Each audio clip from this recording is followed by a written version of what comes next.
mundu ucio wega angikoni kure horare hiro ni undu wa influence kana rika ria kuri ribatithirio muno tiga tu tondu ni toho mutheri ukoroge no ngoro ni kuigura igwo nyoteire ngoro yaku ni iraigwa iharirie kurekio mundu muthuku ni umumenyete mundu ucio muthuku ni umuwi ati ni mundu muru muno ukugiaga bas we niwe candidate we ni mundu uri wama we niwe uraikũrũkio haria umire mundu mwega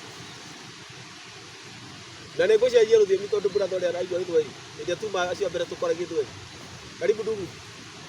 Kwa hivyo inamaanisha ya kwamba yule ambaye anapokea ubatizo na atakayezaliwa upya ni yule atakayejielewa ya kwamba yule mtu wa kale amekufa.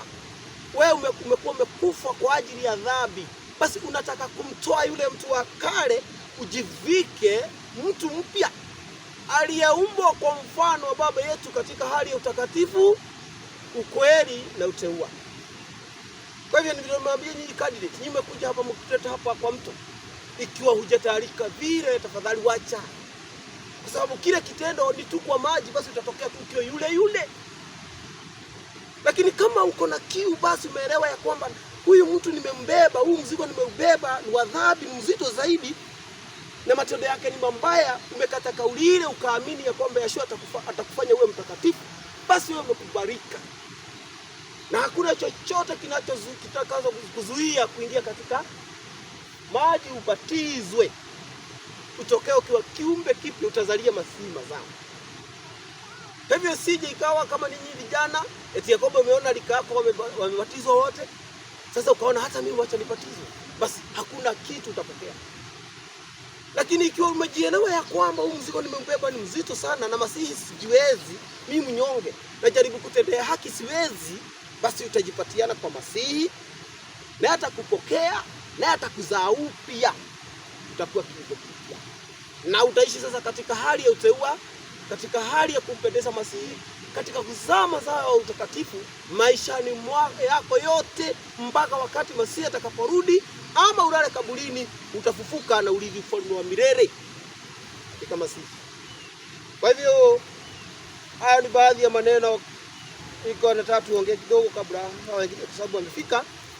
Wale tulikuwa tumeanzia na wao, tulikuwa tukutayarisha mambo mawili matatu ili mkaelewa ya kwamba hiyo kazi ndio imekuja kufanyika hapa. Hiyo kazi ifanywa na baba yetu. Kwa hivyo uamini, eka moyo wako kwa Yeshua Masihi. Mlilie. Saa hizi ungekuwa katika hali ya kutoa dhabihu ndani yako, ukiendelea kuomba ndani yako, weka moyo wako sasa kwa Masihi sana. Saa hizi kuna mlilia. Kabla hujaingia kwa kaburi pale, anza moyo wako kuweka kwa Masihi sana. Mlilie ndani yako zaidi. Kazi hii Masihi ifanye iwe kamili ndani yangu. Nataka kuwa kiumbe kipya Masihi. Endelea kutoa dhabihu mbele ya Masihi yako juu mbinguni, ni kuhani mkuu anakusikiza. Kwa moyo wako endelea kufanya ile dhabihu. Jitolee dhabihu sana kabla baka ufike mtoni. Kwa sababu ukiingia pale, ndugu yangu na dada yangu, hakuna wakati mwingine utarudishwa pale. Masihi alikufa mara moja tu kwa ajili ya dhambi ya watu, na wewe utaenda kaburini mara moja tu kwa ajili ya dhambi yako.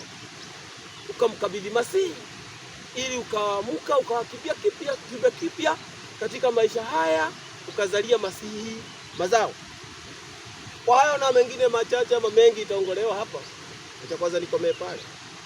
Sababu mimi nilikuwa tumechukulia hao wengine wamefika, basi tuendelee sasa tujue namna gani. Baba yetu mbariki sana.